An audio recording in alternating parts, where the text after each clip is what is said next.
제가 오늘 여러 곳에서 강의를 할 기회가 있습니다만은 오늘 이 광주 이곳에 와서 제가 강의를 하게 된 것은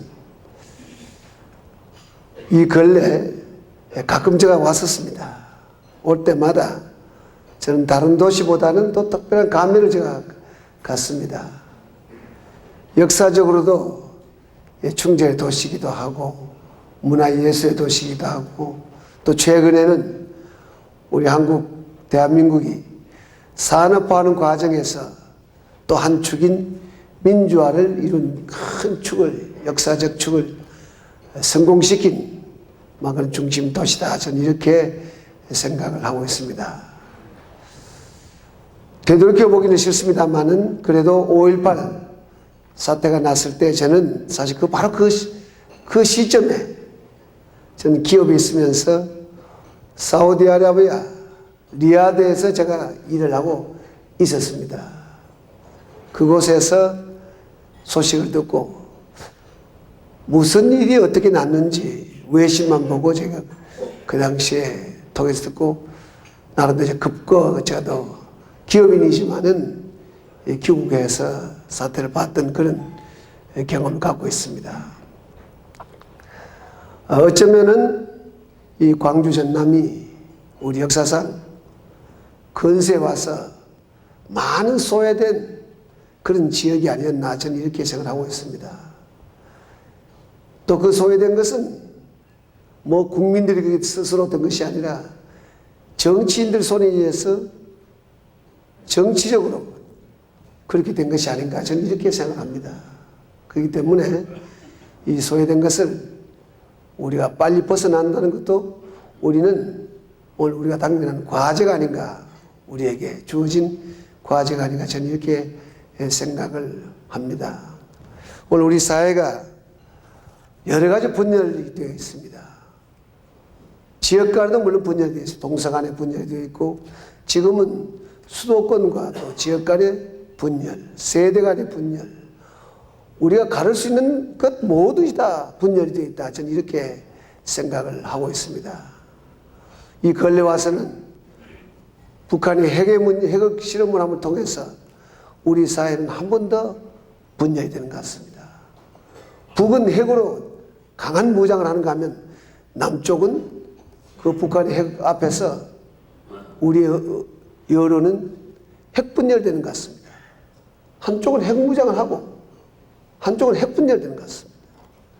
형제가 싸우더라도 강도가 칼을 들고 들어오면 그 형제는 싸움을 중지하고 힘을 모아서 단합해서 물리치고 그렇게 하고 또 우리가 또 형제간에 싸울 건 싸우고 따질 건 따져야 할 텐데 오늘 우리 사회가 핵이라는 6.25 이후에 아주 가장 안보상의 위기를 맞이한 이 시점에 우리 국민들의 여론은 여러 가지로 분열되고 있습니다. 특히 정치권이 이 문제를 놓고 완전히 달라진 모습을 보면서 이 국민들은 큰 불안을 지금 느끼고 있습니다.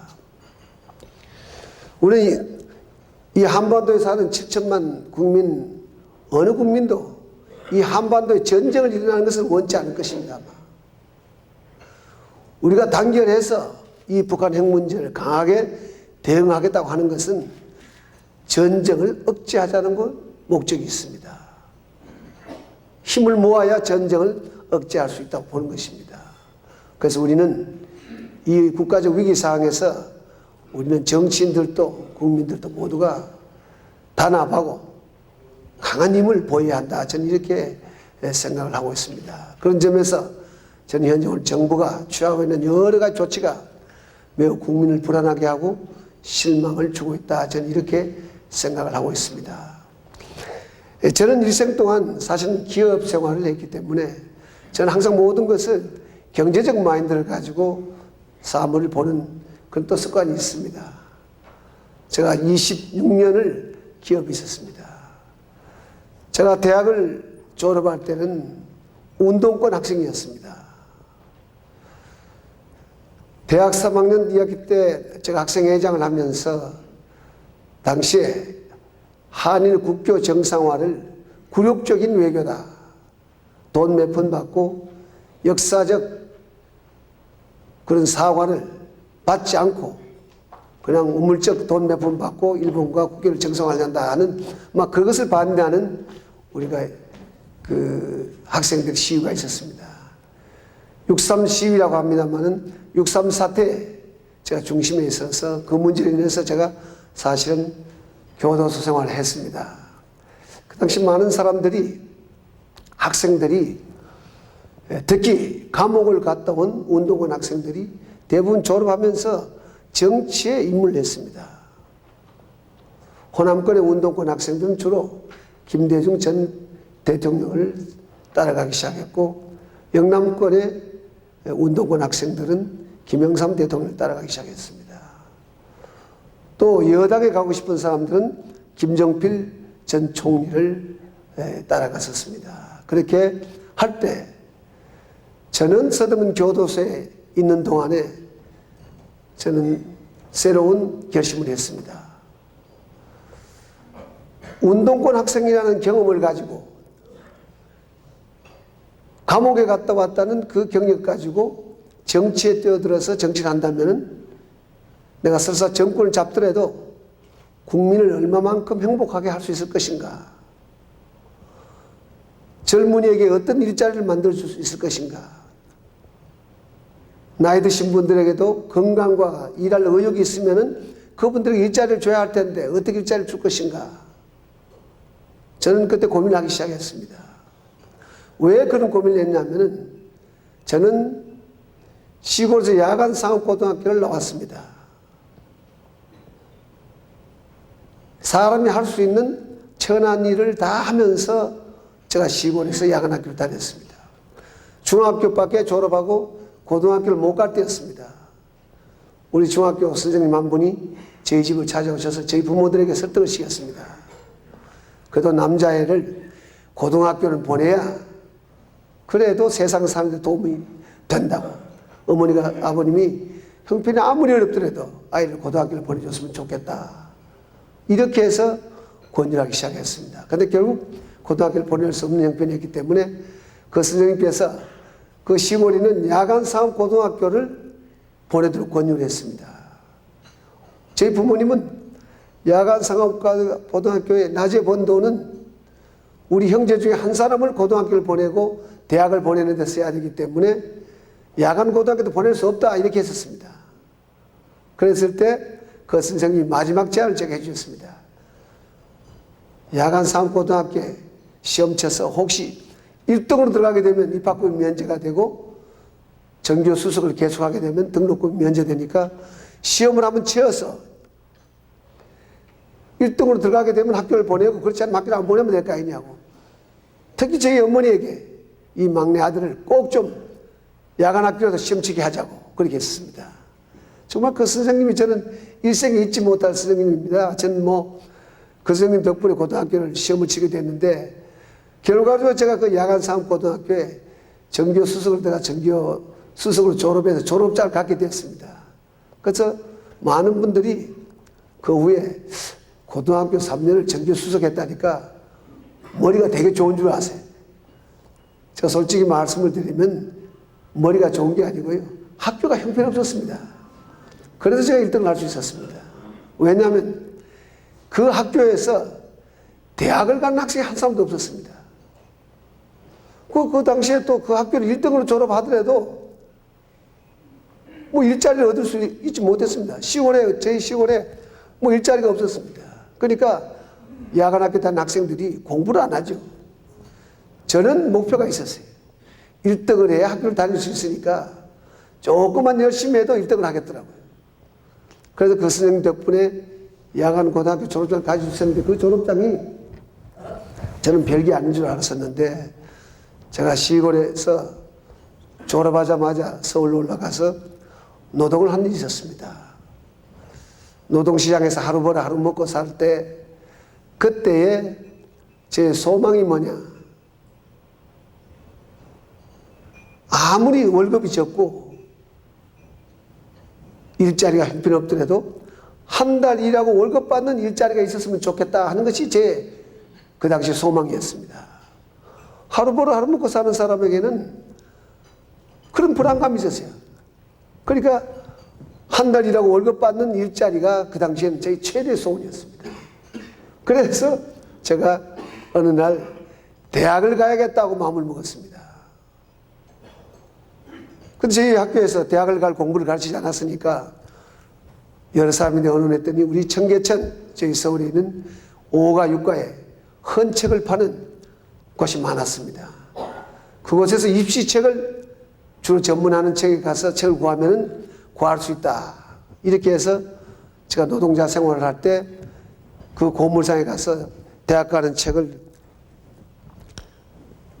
구해서 이제 시험을 치게 됐습니다. 그래서 결국 제가 거기에서 합숙소에서 공부를 할 때 뭐 천신만고 끝에 정말 그 합숙소에서 공부를 한 것이죠. 그 밤에 불 켜는 공부를 하면 젊은 노동자들이 합숙하는 친구들이 불 끄라 그래요. 잠자는데 불편하다고. 그럼 나이 드신 노동자들이 야, 그 젊은님 공부하겠다는데 좀 두라고. 자, 이렇게 하면서 이제 공부를 하기 시작했습니다. 물론 수십 번 포기했다가 다시 시작하고 포기했다 다시 시작하고 이렇게 했습니다만은 아무튼 제가 고려대학 경영학과를 갈 수 있게 됐습니다. 그때 저에게 대학을 갈 수 있도록 돈을 마련해 주신 것이 저희 서울 변두리에 있는 어느 재래시장이었습니다. 재래시장 상인들이 제가 오며 가면서 그 상인들과 관계가 좀 있었습니다만은 그분들이 노동자가 대학 시험 합격해서 대학을 못 가게 됐다고 하니까 그 시장 사람들이 저를 환경미화원으로 고용을 해줬습니다. 새벽 4시에 나와가지고 시장이 열리기 전에 쓰레기를 전부 치워서 리어카에 실어서 한강변에 갖다 버리는 그 일을 하는 조건으로 제가 입학금과 등록금을 그 시장 사람들이 마련해 주었습니다.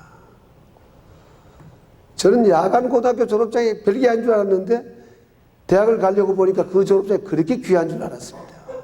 저 야간 학교를 그 선생님이 안 보내줬으면 대학 못 갔죠. 그런데다가 그 조그마한 재래시장의 상인들이 저에게 그 일자를 줬습니다. 아무도 제가 있기 전에 먼저 하던 환경미화원은 그 전날 술 한잔 먹으면 그 다음날 못 나오고 비가 많이 오면 못 나오고 겨울에 추워서 쓰레기가 얼면 아침에 그 쓰레기 치우기 힘이 드니까 또 나오질 않고 이러니까 사람을 바꾸는데 그때 제가 뽑혔습니다. 그래서 저는 비가 오나 눈이 오나 추우나 더우나 하루도 빠지지 않고 일했습니다. 저는 그렇게 일하면서 그 시장 사람들이 일 잘한다고 계속 대학 졸업할 때까지 그 일을 하게 됐습니다.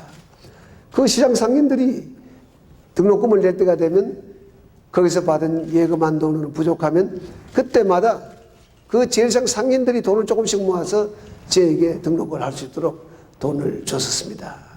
그런데 저는 4년간 그 일을 하면서 대학을 다녔지만 저는 우리 친구들이 제가 그렇게 하면서 대학을 다녔다는 건 아무도 몰랐습니다. 제가 티를 내지 않았어요. 우리 유연이 있지만 아마 몰랐을 겁니다. 왜냐하면 제가 시골에서 야간 고등학교 다닐 때 길에서 장사를 할 때입니다. 너무 부끄러워서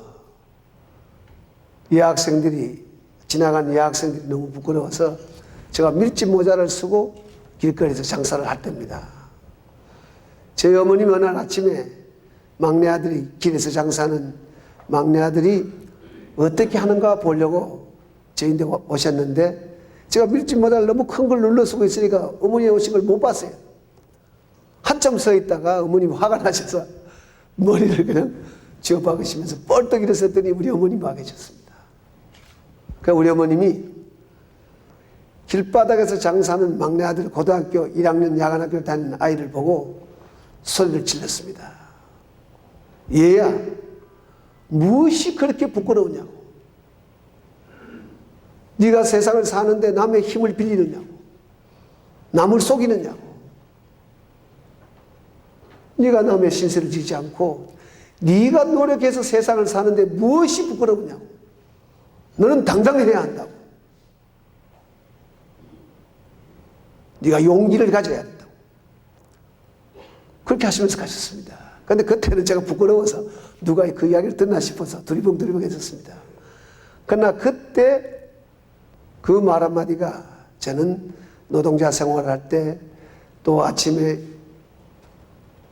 환경 미화를 하면서 대학을 다닐 때 굳이 친구들에게 남에게 내가 이렇게 고생하면서 이렇게 학교를 다닌다는 걸 알리고 싶지 않았습니다. 내가 노력해서 내가 학교를 다니니까 당당하게 다니는 것이다. 저는 이렇게 생각했습니다. 그때 젊은 아이는 일자리가 없어서 이렇게 헤맸고 우리의 부모님은 제대로 된 일자리를 얻지 못했습니다. 그래서 저는 오늘 우리 사태를 보면서 대학을 졸업한 젊은 아이들이 일자리를 얻지 못하고 있고 나이 40대 후반 50대 60대가 되면 일자리를 떠나야 되는 불안감을 갖는 이 사회를 보면서 저는 예사롭게 보지 않습니다. 제가 겪었던 젊은 시절에 일자리가 없었을 때 고통, 자식을 키워보려고 노력하는 우리 부모님이 일자리를 제대로 못 얻었을 때 그 부모님의 심정, 이런 것을 생각하면 오늘날 우리 사회가 심상치 않다. 행복한 사회가 될 수가 없다. 저는 이렇게 생각하고 있습니다. 제가 서울시장을 그만두고 전국을 순회했었습니다. 물론 이 목포 광주도 들렸습니다. 목포에 대불공단도 들리고 하남공단도 들리고 전국의 모든 공단에 중소기업 하시는 분들을 만나보고 또 농업하시는 농업경인도 만나보고 또 제가 한반도 대운하를 하면서 답사를 하면서 이곳저곳에 다녀보면서 많은 사람들을 만나봤습니다. 또 대학을 젊은 학생들의 초청에 의해서 수십 개의 대학을 제가 쭉 다녀봤습니다. 저는 그 많은 계층의 많은 사람을 만나면서 우리 사회가 가장 큰 문제는 희망이 없다는 것이다. 어느 젊은이들도 우리는 희망이 있습니다.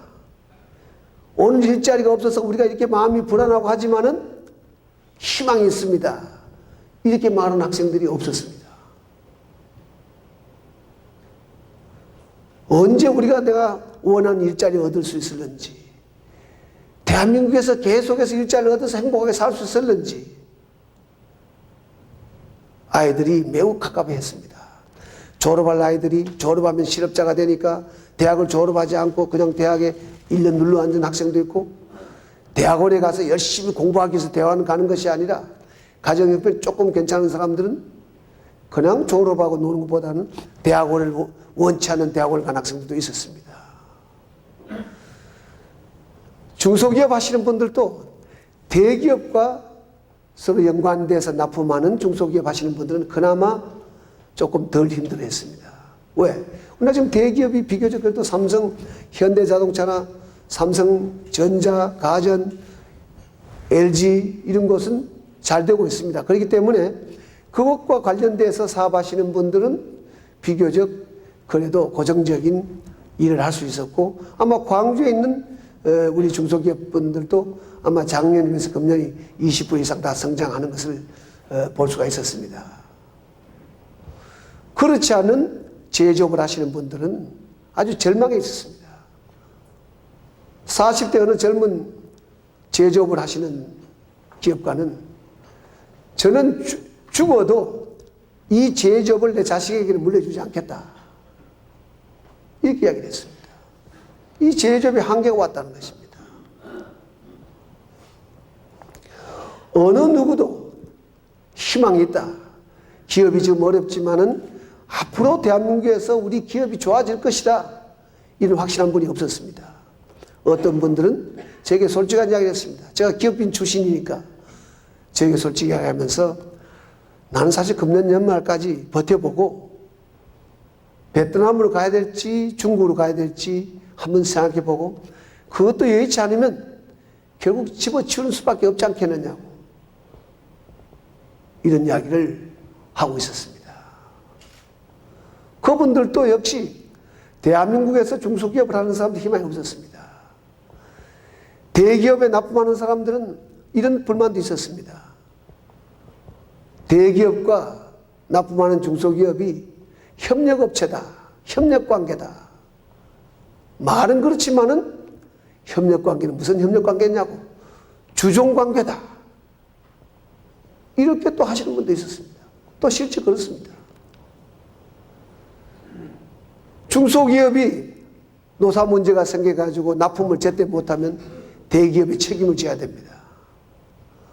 그러나 대기업이 파업이 돼가지고, 노조 파업이 돼가지고 중소기업은 덩달아서 일할 수 없게 되고 같이 쉬게 됩니다. 그럴 때는 납품하는 중소기업은 대기업으로부터 아무런 보상을 못 받는 것입니다. 분명히 대기업 노조가 파업을 해가지고 한 달간 일을 못하게 되면 중소기업은 따라서 파업을 하게 되는데도 불구하고, 일을 못하게 되는데도 불구하고 아무런 보상이 없습니다. 그래서 이게 과연 공정한 거래고 공정한 관계냐, 이렇게 불만하시는 분들도 사실 있었습니다. 또 어떻게 보면 그 정말 일리가 있는 이야기이기도 합니다. 대학을 가보니까 또 대학 경영하시는 분들은, 총장님들이나 이사장님들은 또 신입사원 뽑는 것이 그렇게 어렵다 그래요. 지방의 학생 수가 자꾸 줄고 인구가 줄으니까 대학 경영이 어렵다고 그래요. 그러니까 어느 부분도 지금 희망적이지 못하다는 것이 큰 문제인 것 같습니다. 우리 한국 사회가 당면하는 과제 중에 가장 큰 문제는 희망이 갖지 못하고 있다는 것이 아마 큰 문제가 아닌가 봅니다. 오늘 아무리 어렵더라도 내일에 희망이 있으면은 누구나 그 고통을 참을 수가 있다고 저는 생각합니다. 저는 우리 부모님들이 큰 가난 속에 떨리면서 손발이 따르도록 열심히 산 것은 자식들이 커서 잘 되면 그래도 뭔가 우리 집안이 잘 될 것이라는 희망을 가지고 그 손발이 따른 그런 고생을 하면서 희망을 한 가닥 자식의 희망을 걸었기 때문에 그렇게 고생을 참았던 것이죠. 저는 인도나 중국을 다니면서 저 시골에 가보면 500원, 우리 돈 500원 정도를 가지고 살아가는 인구가 중국만 해도 13%가 됩니다. 13%면 중국이 한 1억 5천만 명은 결국 하루에 500원 내외 돈을 가지고 살아가는 사람들이죠. 인도는 시골 가보면은 뭐 300원, 500원 정도 돈을 가지고 하루 살아가는 사람들이 아직도 40%가 넘습니다. 그런데도 불구하고 그렇게 살면서도 인도의 젊은 사람들은 인도가 언젠가는 곧 경제대국이 된다, 이런 희망을 갖고 있었습니다. 중국의 그 시골 중심부에 들어가서 그 가난하게 사는 청년도 중국이 곧 미국보다 더 강한 나라가 된다, 항상 미국과 비교해요. 미국보다 더 강한 나라가 된다, 이런 희망을 갖고 있었습니다. 지금 사는 것은 하루에 400~500원 가지고도 겨우 살아가는 그런 형편에도 강한 희망을 가지고 있었습니다. 그런데 우리는 만불 소득이 넘는 이 정도 수준에서도 아직 희망을 갖고 있지 못하다는 이것이 오늘 우리 한국 사회의 가장 큰 문제가 아닌가, 저는 이렇게 생각합니다. 저는 이렇게 해서 저는 사회가 양극화되면서 이 양극화의 문제를 가지고 지금 많은 논쟁이 있습니다. 이 양극화의 해결의 길도 저는 일자리를 마련하는 것이라고 봅니다. 온 국민이 나이가 50, 60, 70이 되든 내가 일할 수 있으면 내에게 맞는 일자리가 있고, 젊은이에게도 직업의 선택을 할 수 있고, 장애인에게도 할 수 있는 일이 있다면 할 수 있는 일이 주어지고 이런다면은 우리는 양극화라는 문제가 있을 수가 없습니다. 남이 아무리 잘 살더라도 내가 행복하게 살면 저는 된다고 보는 것입니다. 누가 비교해서 산다면 일생 동안 늘 불행할 것입니다. 저는 일자리만 주어지면 해결될 것이라고 봐서, 일자리를 만든다면 결국은 그것이 경제가 일자리가 많다는 것은 기업이 잘 된다는 뜻이 되는 것이겠죠. 그래서 저는 학생 회장을 하고 졸업을 할 때 이러한 일을 하는 데는 운동권 학생 경험만 가지고는 절대 될 수 없다는 개념 때문에 저는 기업을 선택한 것은 사실입니다. 저는 물론 그 당시에는 운동권 학생이 갈 수 있는 길은 좋은 직장은 못 됐습니다. 그래서 저는 정주영 그 당시 사장님이 만들어 놓은 현대건설 주식회사 종업원이 불과 98명이었습니다. 처음으로 신입사원을 뽑는 그런 회사에 제가 시험을 쳐보게 되었습니다. 내가 이 정도의 회사에 가면 아마 정부가 갈 수 있게 허락을 하지 않을까, 저는 이렇게 생각을 했습니다.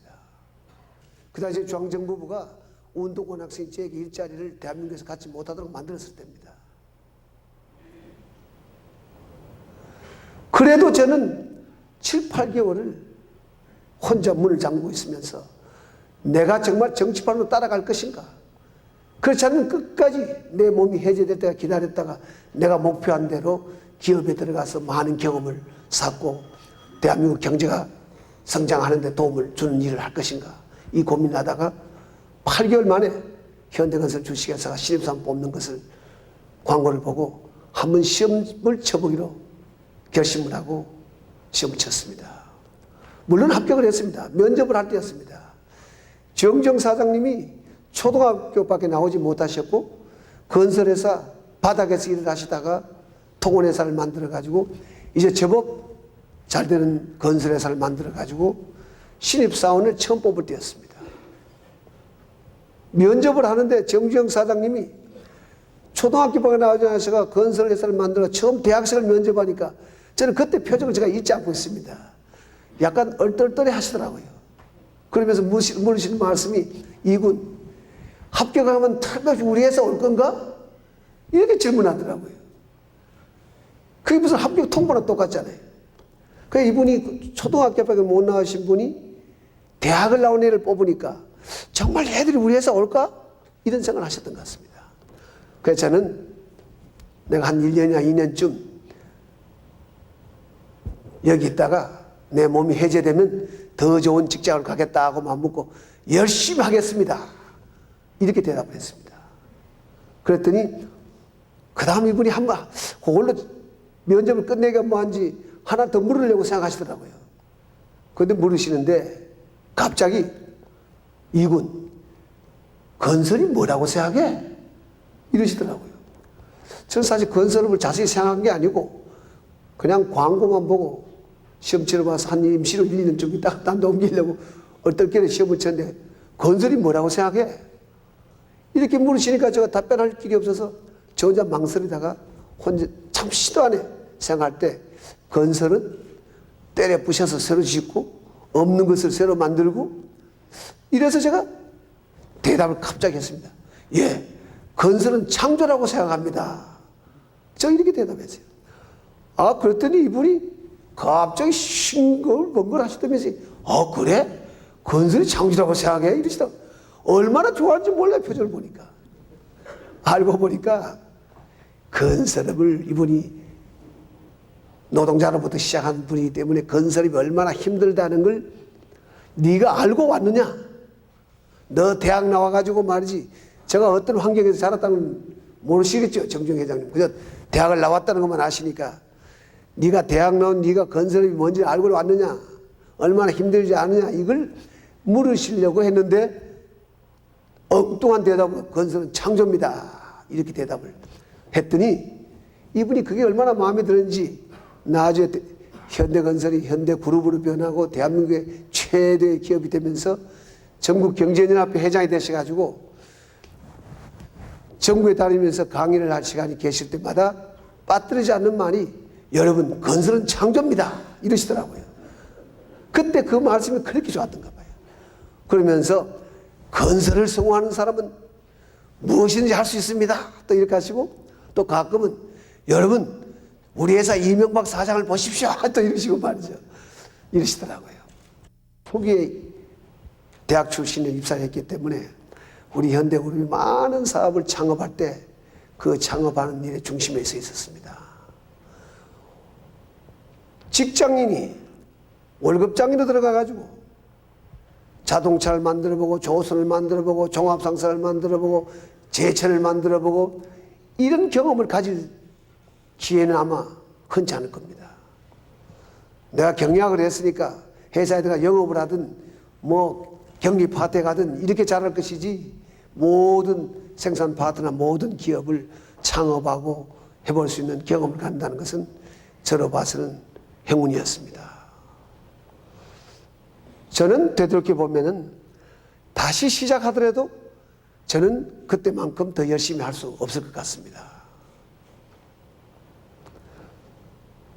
우리 김대중 전 대통령이 계셨을 때, 제가 회사를 떠난 지 10년이 넘어서 현대건설이 위기를 만났을 때 정부에서 현대건설 다시 살리는데 좀 도와줄 수 없겠냐고 있었을 때 제가 그렇게 대답을 했습니다. 저는 적은 기업이 중기업이 되고 중기업이 대기업 되는 과정에 제가 그때에 최선을 다했는데 나는 다시 시작하더라도 그때만큼 할 수 없다. 되돌이켜보면 그때 최선을 내가 할 수 있는 최선을 다했기 때문에 저는 그걸 할 수 없다고 사양을 했습니다. 그보다 더 열심히 할 수 없으면 그 일을 안 맞는 것이 저는 도리라고 생각하는 것입니다.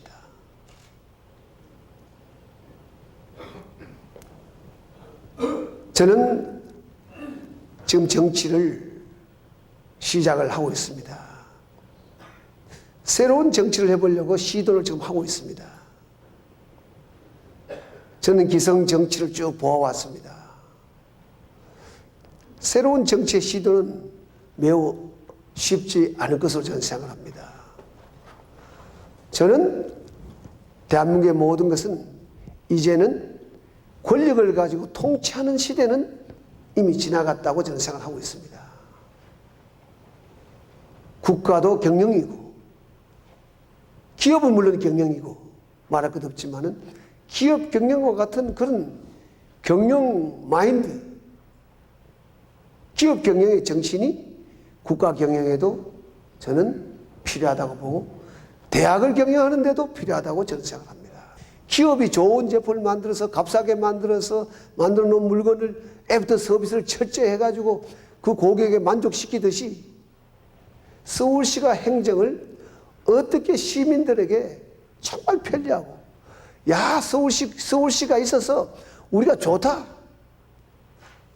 이렇게 어떻게 서비스를 고객에게 서비스하듯이 할 수 있겠는가, 저는 이런 생각을 했습니다. 저는 그 시도를 해봤습니다. 서울시 4만 6천여 구청과 합쳐서 4만 6천여 공무원이 있습니다. 본청에 한 1만 6천여 명의 공무원이 있습니다. 저는 들어오자마자 기업 경영을 강조하기 시작했습니다. 공무원들에게 나는 여러분에게 전통적인 공익을 위주로 하는 행정을 내가 배우고, 여러분은 내가 어려서부터 적은 기업에서 중기업을 만들고 대기업을 만들고 온 세계를 다니면서 최고의 경영자들과 만나서 서로 경쟁하면서 살아오고 세계 최고의 지도자들과 만나서 해온 그 수많은 경험을 여러분은 저로부터 배우고, 나는 여러분의 전통적인 행정 관료로서의 장점을 배우고 우리 한번 같이 해보자는 노력을 했습니다. 그래서 모든 공무원들에게 2박 3일로 교육을 시키기 시작했습니다. 그러니까 부시장에서부터 저를 포함해서 저 말단 공무원까지 2박 3일로 기업의 교육원을 빌려가지고, 첫해는 삼성교육원, 두 번째는 LG교육원, 세 번째는 금호, 그 다음에 네 번째는 현대를 빌려가지고 전 공무원들이 했습니다. 그러니까 한 번 다 돌려면 10달이 걸립니다. 10달에서 첫 년도 끝나면 다시 처음부터 시작하니까 제가 서울시장 4년 하는 동안에 모든 공직자는 내부를 형식적인 교육이 아니라 실질적인 변화 교육을 받게 된 것입니다. 그리고 모든 공무원들을, 우수한 공무원들 수백 명을 차출해서 해외를 보냈습니다. 그냥 해외 유학을 보낸 게 아니었습니다. 서울시의 복지과장은 세계에서 복지가 가장 잘된 나라 수도 시청의 복지과장 옆에 자리를 앉혀놓고 그 복지과장은 일을 어떻게 하는지, 어떤 정신으로 어떻게 일하는지를 그냥 앉아서 보고 오라고 그랬습니다. 도시계획국장은 세계에서 도시계획이 가장 잘 된 나라에 수도의 도시계획국장 옆에 책상을 하나 놓고 앉아서 몇 달을 어떻게 하는지, 그분들 어떤 아젠다를 가지고 어떻게 토론하고 어떻게 결정하는지를 보고 오라고 했습니다. 그런 출장은 처음이었습니다. 공무원사상. 학위를 받으러 가는 것도 아니고 연수를 보내는 것도 아니고 자기가 하는 업무에서 세계에서 가장 잘하는 도시에 그 자기와 카운터파트 되는 사람 옆에 책상만 놓고 앉아있게 만들었습니다.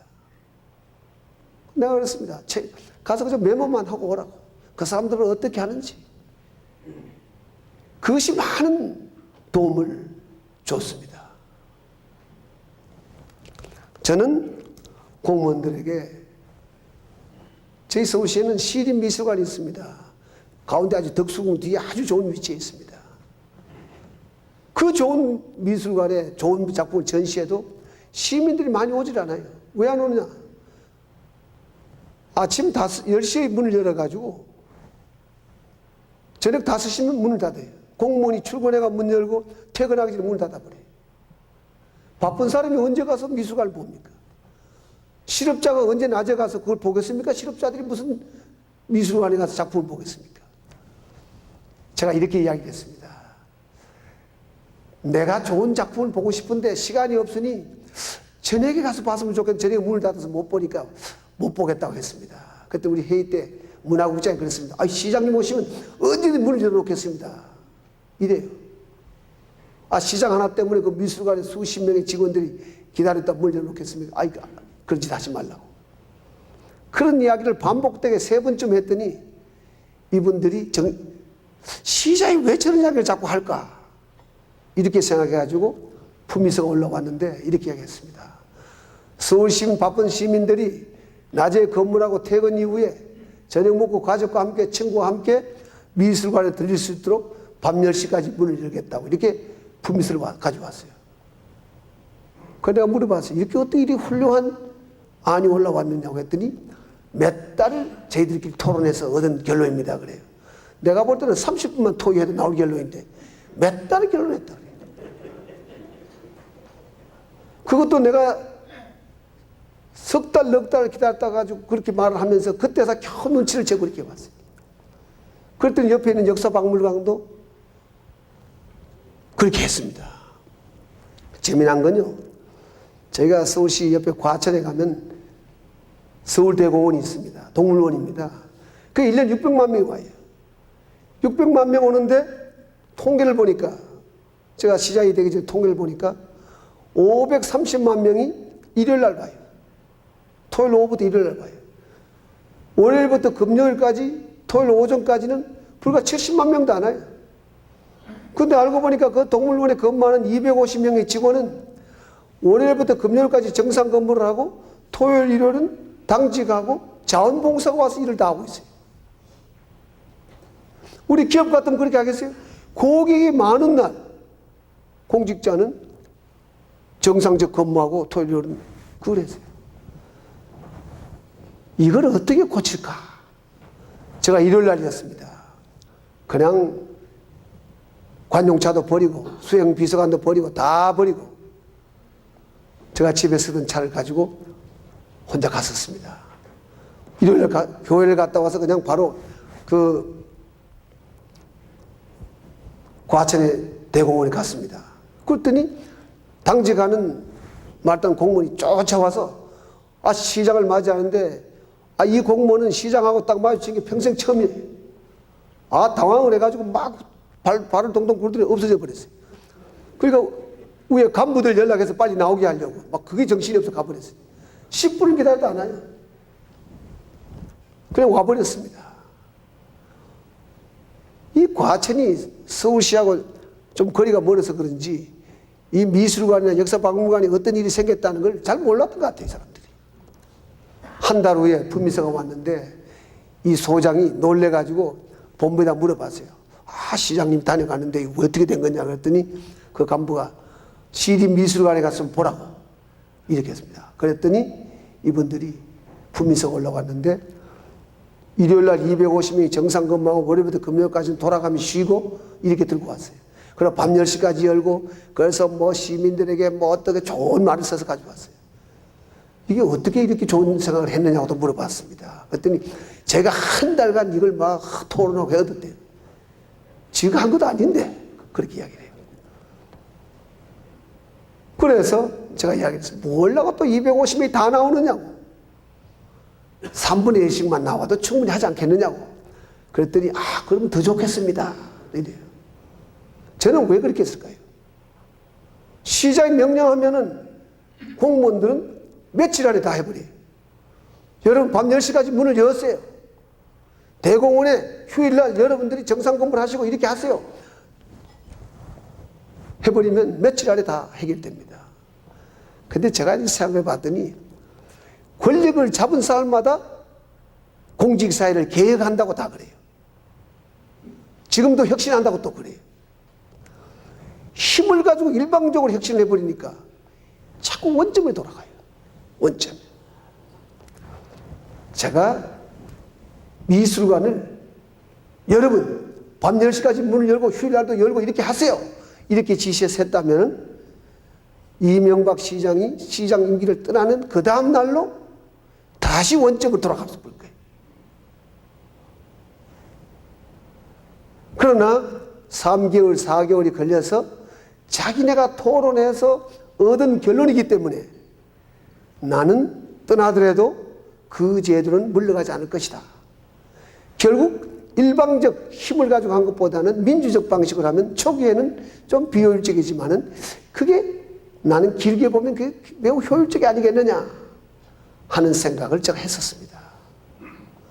그래서 제가 떠난 다음에 3개월, 4개월, 지금 3개월 넘어섰습니다만은 다 지금도 원점에서 근무를 하고 있는 거 보면은 아마 그건 영원히 그 제도가 갈 것 같습니다. 저는 이러한 고객이 많은데 그렇게 하는 것은 잘못된 것이라고 저는 생각합니다. 저는 서울시장을 할 때 무엇이 시민에게 가장 불편을 주는 것인가 생각해 봤더니 하루에 쓰는 700만 명이 이용하는 지하철이 파업했을 때 가장 서울 시민이 고통을 받는 겁니다. 700만 명이 출퇴근하는데 파업해버리면 이건 어떻게 견딜 수가 없는 거예요. 버스를 넣고 전세버스를 넣고 다 하더라도 혼란이 일어났습니다. 그러니까 대한민국에서 가장 강성인 지하철 노조는 1년에 한 번씩 3일만 파업한다고 통보하면 시장은 놀래가지고 요구 조건을 뒤로 다 들어주고 앞에서는 그렇지 않다고 발표하고 뒤로는 그 사람들 요구를 다 들어주고 왔습니다. 그래서 그분들은 하루에 8시간 근무하고 한 달 19일 근무하고 평균 임금 6천만 원입니다. 들어가면 3천만 원에서부터 1억 원까지 연봉을 받으면서 일을 합니다. 그분들은 이야기는 3일 파업해가지고 항복 안 하는 시장은 대한민국에 없다. 이게 자기들 갖고 있는 확실한 신념이었어요. 그럼 기업의 CEO를 하던 제가 들어가서 이것을 어떻게 해결할 것인가 이걸 고민했습니다. 난들 보충할 수가 있겠느냐?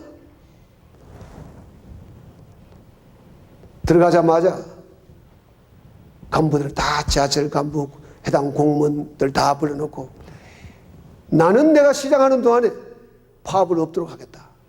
그런데 노조의 부당한 요구를 어떠한 요구도 들어주지 않겠다.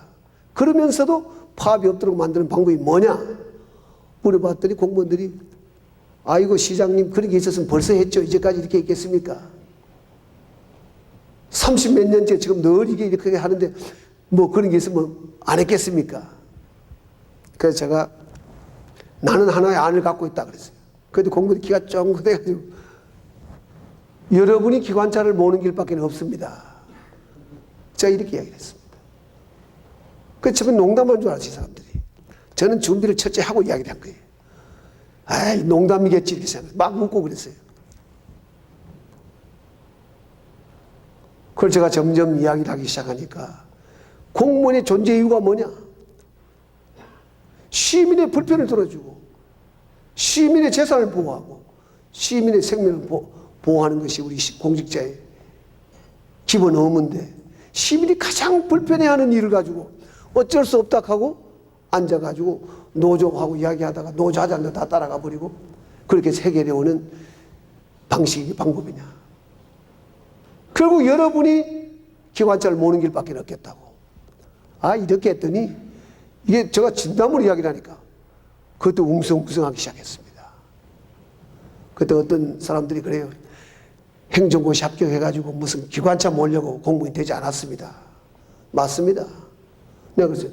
그러면 당신은 행정고시 합격해가지고 당신 잘 먹고 잘 살고 빨리 진급해가지고 정년퇴직 때까지 고위직에서 당신 혼자 즐기기 위해서 행정고시 했느냐고. 행정고시를 했든 안 했든 공직자가 되면 공직자로서의 시민에 대한 의무를 다하기 위해서 공직자가 된 것이지 행정고시 합격했다고 내가 이런 걸 할 수 있습니까? 제가 이야기를 했습니다. 그래서 조용해졌습니다. 그때 나중에 또 반대하는 이유를 들고 왔는데 시장님, 이 긴 기관차를 말이지 우리가 몰다가 이게 안전사고가 나면 어떡합니까? 이래요. 그 내가 당연히 차 몰 줄 아느냐 그랬더니 자기 차 몰고 다닌대. 승용차 모으는 것보다 쉬우니까 걱정하지 말라 그랬어요. 제가. 내리 위에 사람도 아무도 없는데 그냥 자동으로 다 돼 있는데 앉아있기만 해도 되는데 뭘 걱정하느냐고 말이지. 걱정하지 말라고 말이지. 승용차 모으는 것보다 쉬우니까 해보라고 말이지. 2달간을 설득을 시켰습니다. 그랬더니 뭐 인사권을 갖고는 시장이 그렇게 자꾸 요구를 하니까 어쩌겠습니까? 연습을 하기 시작했습니다.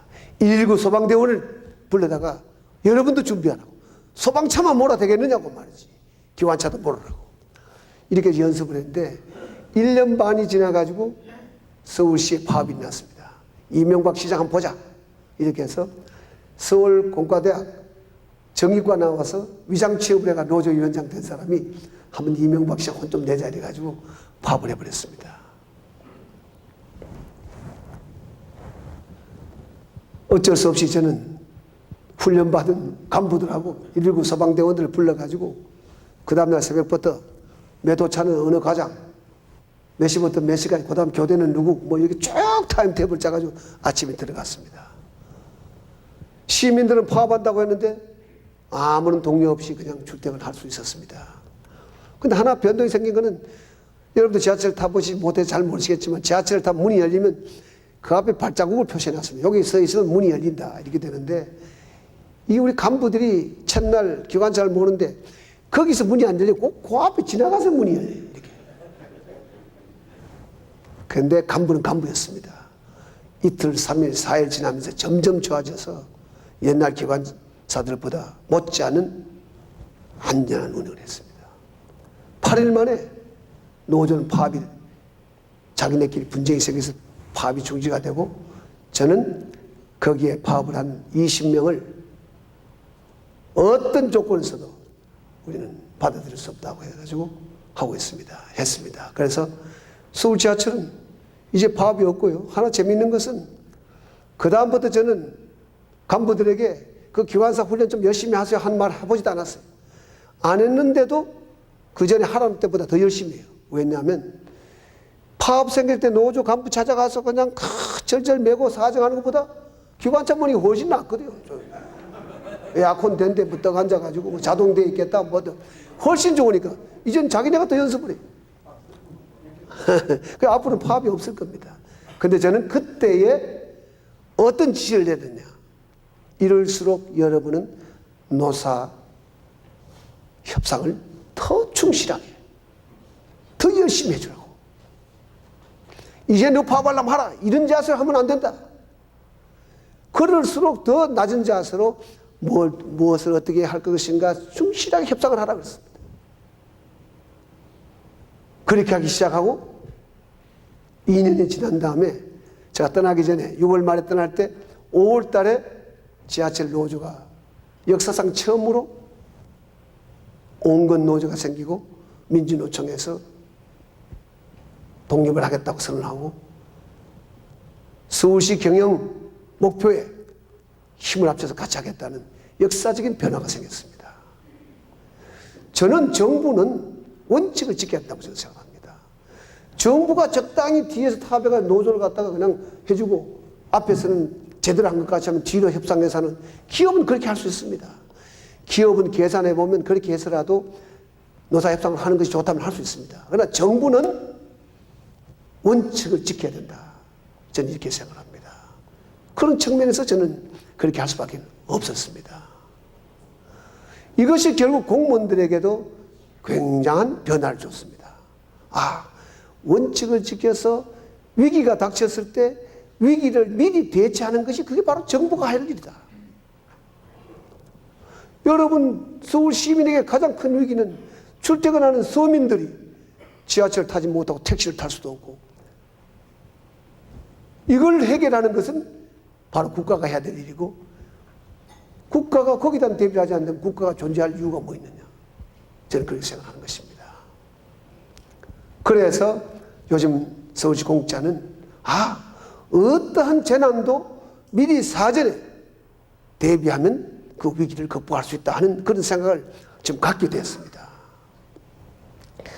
저는 이런 상황에서 저는 서울시장을 하면서 기업 경영의 마인드가 얼마나 중요한가. 행정이 되어버려서 옛날에 공무원들이 민원이 오면은 우선 이야기하는 자세가 어렵습니다. 안 되겠습니다부터 시작을 해요. 나는 공무원들이 이렇게 생각을 했습니다. 요청을 했습니다. 어렵든 힘들든 해봅시다. 기업인이 오든 민원인이 와서 일을 하게 되면 해봅시다. 이런 자세를 취하. 그렇게 해서 아무리 해도 안 될 일은 안 되지만은 해봅시다고 하면은 어떻든 되게 만들어주는 것이 우리 공무원이 하는 것이다. 그래서 기업하기 좋은 나라 만들자. 제 목표는 기업하기 좋은 나라를 만드는 것입니다. 그런데 이 말은 입이 있는 정치는 다 하는 말이에요, 보니까요. 말은 할 수 있는데 실질적으로 뭐 어떻게 할 수 있겠느냐. 이건 많은 차이가 있습니다. 제가 기업에 있을 때 이광요 수상과 말레이시아의 마하틸 수상에게 깊은 인상을 받았습니다. 이광요 수상이, 저는 이광요 수상을 만날 이유가 없었어요. 기업하는 사람이 굳이 저는 싱가포르에 비즈니스 때문에 왔다 갔다 할 때입니다. 그런데 이 사람들은 세계 유명한 기업인들 오면 먼저 만나자고 하는 거예요. 그래서 만나게 됐습니다. 만났는데 다짜고짜로 그래요. 5분간 내가 비디오를 좀 틀 텐데 좀 봐주겠느냐 그래요. 보겠습니다. 초청받아 가서 가는데 보죠. 필름의 제목은 우리 싱가포르 정부는 친기업적 정부입니다. 그게 제목이에요. 그러고 전부 다 그저 기업을 어떻게 하면 하게 도와줄 수 있냐, 그걸 5분간 틀어줬습니다. 저는 깜짝 놀랐습니다. 상공회의소도 아니고 경영자 협회도 아니고 국가의 원수, 국가 최고 지도자가 먼저 기업인을 불러다가 우리 정부는 정말 기업하기 좋은 정부를 만드는 게 목표입니다. 이렇게 하고 있었습니다. 마하틸 수상도 마찬가지였습니다. 대한민국은 말은 기업하기 좋은 나라를 만들다고 하지만은 기업하기 좋은 여건이 하나도 없습니다.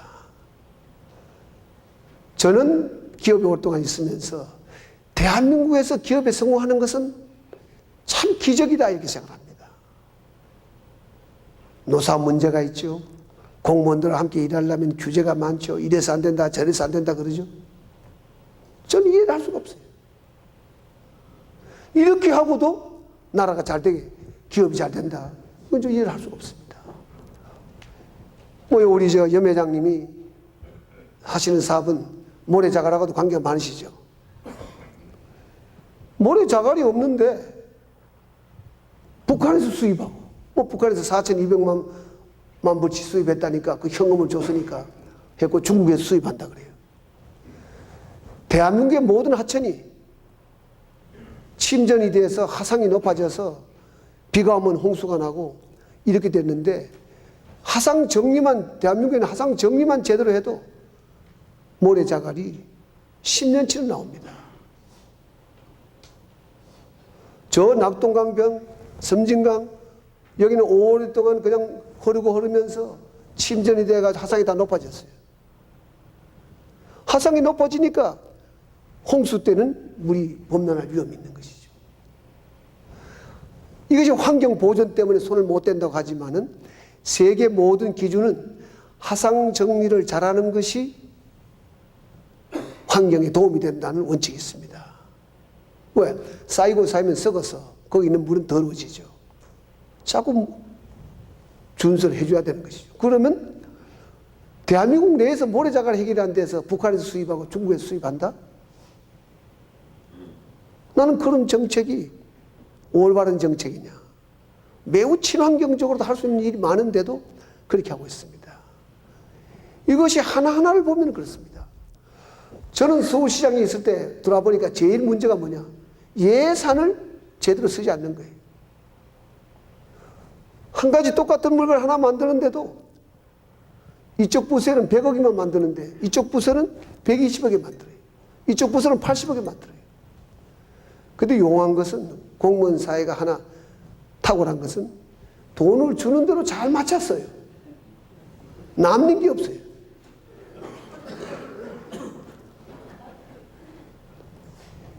기업하듯이 자기 살림 살듯이 예산 관리를 하면은 굉장한 예산을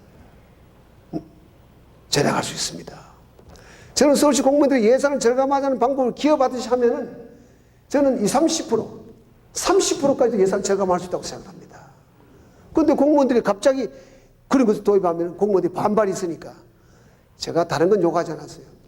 같은 일을 하는데 이제는 인터넷 시대가 컴퓨터 시대가 됐으니까 이걸 다 관리할 수 있으니까 여기서 하는 거, 저기서 하는 거, 지방에서 하는 거, 서울서 하는 거 그 단가만 제대로 맞추더 기준만 제대로 맞추더라도 16%가 절감이 돼요.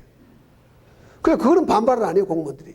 자기도 생각해봐도 같은 일을 하는데 주는 대로 하니까 그냥 예산 더 따오려고 애를 쓰고 예산 기업하듯이 예산을 잘 짜고 집행을 잘하고 평가를 제대로 하면은 절감할 수 있다고 보는 것이죠. 여기 공무원 출신이 있으시면 조금 일을 걸지 모르지만은 저는 서울시가 그래서 1년에 8천억 예산 절감을 했습니다. 그래서 나머지 반은 복지 문화에 쓰고 나머지 반은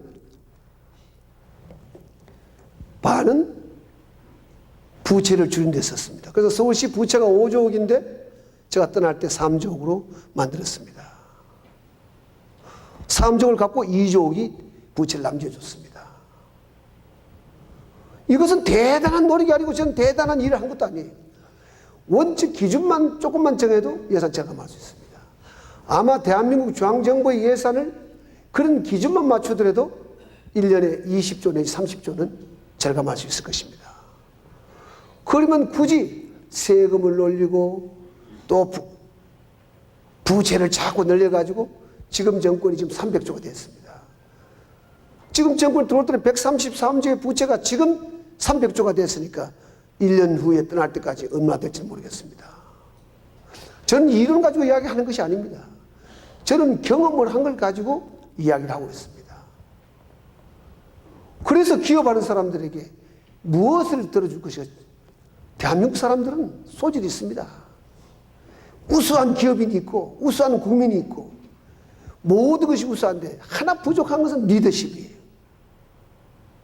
지도자의 리더십이에요. 대학의 총장이 누가 됐냐에 따라서 그 대학이 어떻게 발전하느냐 차이가 굉장히 있습니다. 지방정부의 장이 누가 되느냐에 따라서 그 지방은 많이 달라질 수가 있습니다. 저는 광역경제권을 주장하고 있습니다. 이 광주가 발전하려면 광주시 하나만 단독을 가지고는 해결될 수 없다고 봅니다. 광주를 중심으로 한 광역경제권을 만들어야 된다고 저는 생각합니다.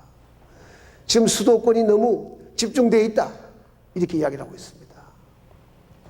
저는 경제원칙이 물론 수도권에 집중되어 있는 걸 옮겨서 지방으로 가져오는 것도 도움이 될 것이라고 생각하지만 그것을 가지고 문제 해결은 될 수가 없다고 봅니다. 저는 내 생각에 한전이 광주 오고 뭐오고 굉장히 도움이 될 겁니다. 그러나 제대로 도움이 되려면 저는 걱정이 뭐냐. 한전 광주 본사보다도 서울 지점이 더 클 것 같아요. 서울지사가 더 클 것 같아.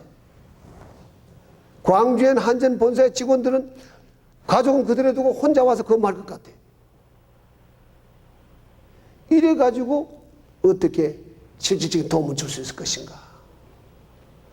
총액은 같은데 이 총액을 여기저기 나누면 분배만 하면은 대한민국 발전은 없는 것이죠.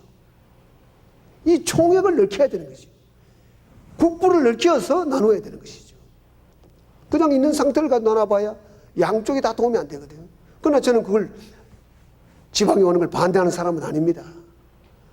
국영기업체 정도는 그 지역에 가서 뿌리를 내릴 수 있었으면 도움이 실질적으로 됐으면 좋겠다. 저는 그렇게 생각합니다. 앞으로 이 기본 원칙은 정부가 해야 될 일이 있습니다. 지방 분권을 해줘야 돼요. 경남도지사를 위시해서 경남도민에게 전남을 발전시킬 수 있는 기회를 줘야 됩니다. 지금 여기 전남지사나 광주시장은 지금 제가 쭉 보면은 많은 계획을 놓고 지금 열심히 하려고 노력을 하고 있습니다. 그런데 그분들에게는 권한도 없고 돈도 없어요. 조그마한 사업을 할 때 중앙부서에 행자부에 가서 설명을 하고 거기서 뭘 승인을 맡아가지고 겨우 교부금 얻어와서 일을 해가지고 어느 천년에 지방이 발전할 수 있습니까? 수도권이 발전할 수 있다는 것은 서울특별시나 경기도나 인천은 자립도가 굉장히 높습니다.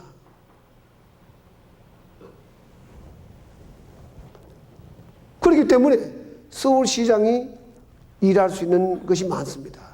물론 서울과 지방과는 다른 것이 많습니다. 서울은 제조업은 바깥에 내려고 하고 서비스업이나 첨단 분야를 가져오려는 것이기 때문에 그건 다르지만은 이 지방이 발전하려고 하면은 지방 분권이 실질적인 권한이 주어져야 합니다. 광주의 발전은 광주시장과 거기에 관련된 많은 광주 시민들의 손에 들어가야 합니다. 전남도가 발전하려면 전남도 지사를 중심으로 한 종남의회와 전남도민에게 주어져야 된다고 생각합니다. 그거 하려면 선택을 해야 됩니다. 전문가들도 훌륭한 인재들이 와야 하고 그 훌륭한 인재에 의해서 만들어진 계획은 권한과 재정이 와야 되는 것입니다. 중앙정부가 사업 하나하나를 결정하는데 여기 도지사나 여기 광주가 발전하면 광주에 있는 계시는 분들이 더 잘 알지. 행자부에 있는 계장이나 국장이 광주를 더 잘 알겠습니까? 그런데 실질적인 것은 행자부에 있는 과장, 계장이 권한을 갖고 있는 거예요. 그 사업 안 된다, 된다. 이렇게 하니까 여기에 J 프로젝트가 S 프로젝트가 있고 광주에는 광산업이 있고 문화산업이 있고 뭘 하겠다는 아주 좋은 계획들이 많이 있습니다. 이것들을 하려면은 권한과 재정이 있어야 되는 것입니다. 그래서 저는 만불소득까지 오는 이때까지는 우리가 수도권이나 몇 군데의 중심으로 해서 만불소득까지는 왔지만은 우리의 목표는 3만불 소득을 만들고 4만불 소득을 만들어야 된다는 것이 우리의 주어진 의무입니다. 그래야 통일도 될 수 있고 우리는 일자리를 만들 수 있고 이 양극화를 해소할 수가 있습니다. 3만불 소득만 넘었으면은 저는 지역 갈등은 없어진다고 생각합니다.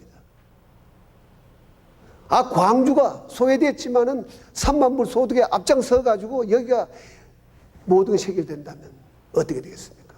광역 경제권에 해결해야 될 요건이 있습니다. 첫째, 생산이 있어야 돼요. 그래야 일자리가, 고용이 생기는 거죠.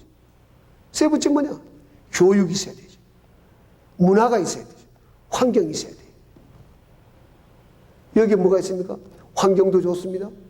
그래서 이것은 환경이 좋기 때문에 여기에 관광산업을 하려고 하는 것입니다. 교육도 있습니다. 광주야말로 전통적인 교육을 중심이 될 수가 있는 곳이죠. 그러면 문화도 있습니다. 문화야말로 정말 이 지역은 대한민국에서 가장 중심이 되는 문화지역입니다. 그러면 단지 여기는 없다면 생산과 고용이 없는 거예요.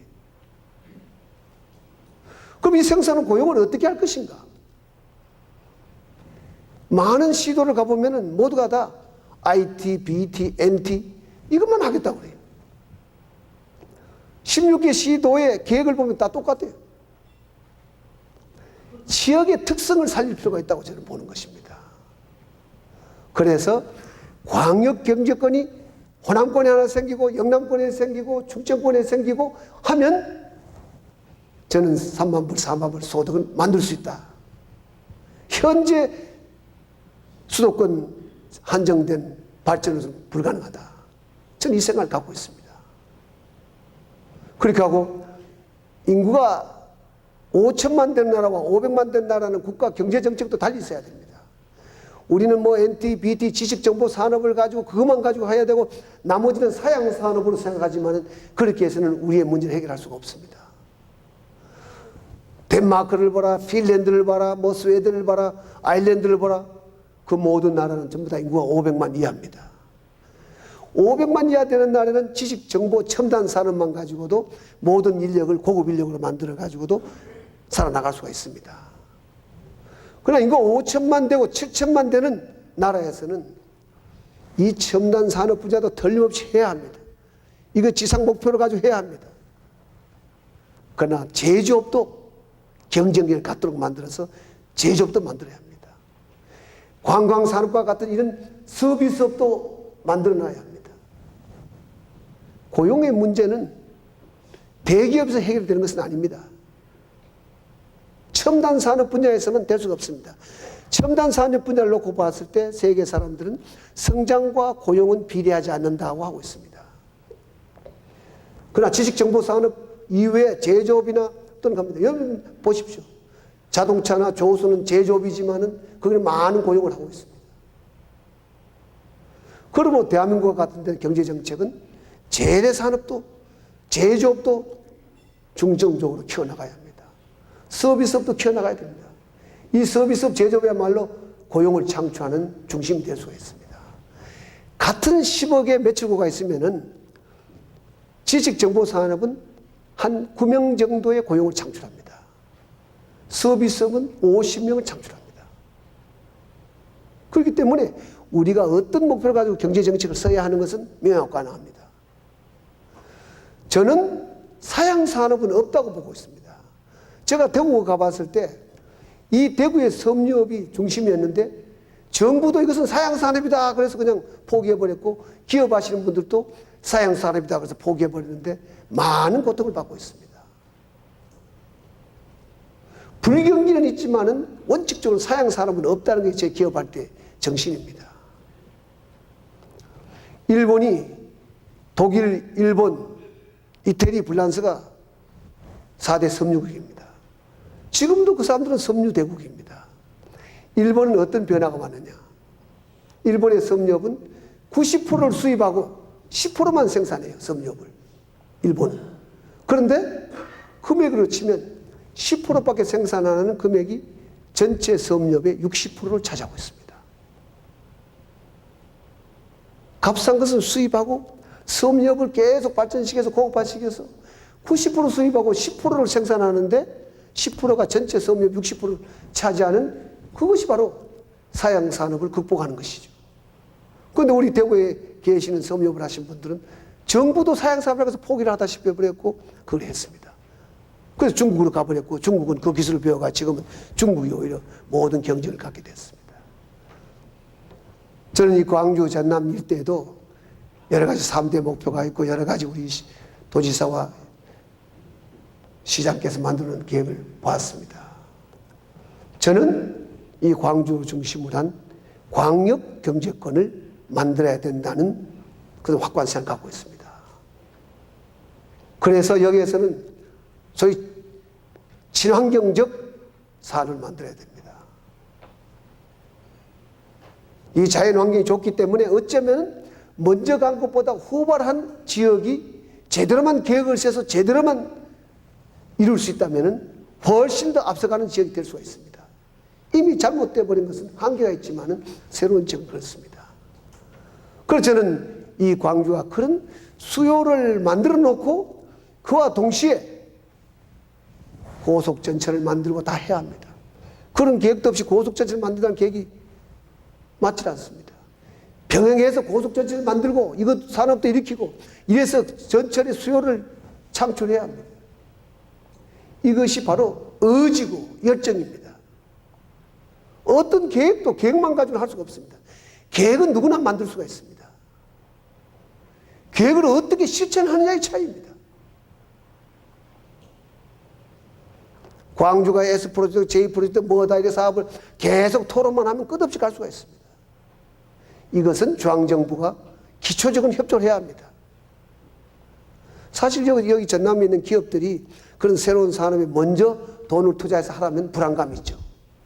저는 그렇게 생각해요. 제가 기업한다면 그럴 것 같아요. 정부가 기초를 만들어주고 그래서 전남에 있는 기업들이 전부 뛰어든다면 성공할 수 있을 겁니다. 기업이 전남에 있는 기업들이 먼저 뛰어들어가면 기업한 사람들이 주저주저 할 것 같아요. 제 생각에는. 그러다 보면 세월 잡고 할 것 같아요. 제가 이제 시간이 다 됐습니다. 저는 현대기업이 다행히 지역적 차별 없이 했던 기업의 대표적인 기업이었습니다. 제가 70년대 후반에 이곳에 왔을 때 제가 현대회장을 할 때, 현대사장을 할 때입니다. 무등도서관을 제가 지어줬던 기억을 하고 있습니다. 지금은 어떻게 되는지 모르지만은 그 당시는 우리나라 최고의 최대의 도서관이었습니다. 이제 광주 전남은 모든 것을 갖추었습니다. 또 큰 의무를 다했습니다. 이 나라의 민주화를 만들어냈습니다. 민주화를 완성시켜 거의 앞으로도 질적 민주화의 성장을 해야겠지만은 대과업은 광주와 전남 시민들이 주된 역할을 했습니다.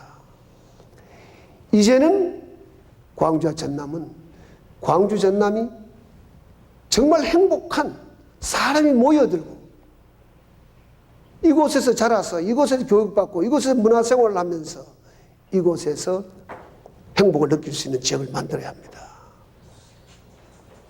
이것이 광주 전남이 해야 할 앞으로의 책무입니다. 이제는 정치에서 벗어나서 경제로 가야 합니다. 대한민국은 빨리 이념적 논쟁과 정치적 논리에 의해서 좌우되는 시대를 빨리 벗어나야 합니다. 우리는 이 지역을 발전시키는 논리는 철저한 경제 논리에 의해서 발전시켜야 합니다.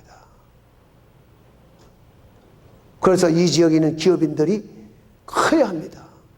대한민국의 어느 지역보다도 더 큰 기업들이 나오기 시작해야 합니다. 또 삼성, 대우, LG 이곳에 와 있는 기업들은 외국에 투자하는 걸 좀 줄이고 이곳에 와서 사업을 확장해야 합니다. 사업을 확장하려면 광주 시민이나 전남 시민이 협조를 해야 돼요. 현대자동차가 알라바마에 투자를 할 때 20만 대 생산 투자를 할 때 파업이 생기면 어떻게 하겠냐고 도지사한테 물었습니다. 이건 어쩔 수가 없다. 이거는 법에 터들여서 정부가 개입할 수 없는데 다른 건 다 지원해 주겠다고 했습니다. 그럴 때 알라바마 시민들이 현대자동차 주민대표가 찾아왔습니다. 파업이 생기면 2,000명의 노동자 한 사람에게 수십 명이 붙어서 우리 시민이 파업을 못하게 만들겠다. 여러분 이곳에 투자해준 여러분들의 기업이 잘 되도록 우리가 시민이 책임지겠다. 이렇게 해서 결국 경쟁지역에서 알라바마가 그냥 투자를 하게 됐습니다. 우리가 광주가 전남이 이곳에 와서 기업하면은 다른 지역에 기업하는 것보다도 무엇이 차별이 있느냐. 광주가 낙후되어 있기 때문에 여기 기업들 오라. 기업은 그렇게 해서 오지 않죠. 광주에서 기업하는 게 뭐가 좀 나아져야 될 거 아니에요. 여기 오면 노조 파업이 좀 적다든가 뭐 민원이라든가 모든 기업이 하는 일을 어떤 어려운 것도 보름 만에 끝내준다든가 공장 짓는데 대지가 없다면 한 달 내에 대지 그냥 다 만들어준다든가 대지값이 비싸면 싸게 해준다든가 그저 임대를 해준다든가 뭔가 기업하기 좋게 만들어줘야 되는 거 아니겠습니까? 같은 조건이면 누가 여기 오겠습니까? 저는 그렇게 할 수 있다고 봅니다. 이것이야말로 철저한 경제 논리에 의해서 우리가 생각을 바꾸면 패러다임을 바꾸면 저는 가능하다고 봅니다. 이제 새로운 시대를 대한민국은 열어나가야 합니다. 거기에 과거에 역사적으로 우리 광주 전남이 이루었던 큰 과업 이제 새로운 장을 열어야 합니다. 새로운 장을 여는데도 여러분이 또 이 나라에 앞장서서 대한민국 경제가 3만 불, 4만 불 소득이 되는 그 일에 앞장서 주시기를 바랍니다. 저도 힘이 되면 적극 큰 관심을 가지고 함께 하겠습니다. 고맙습니다.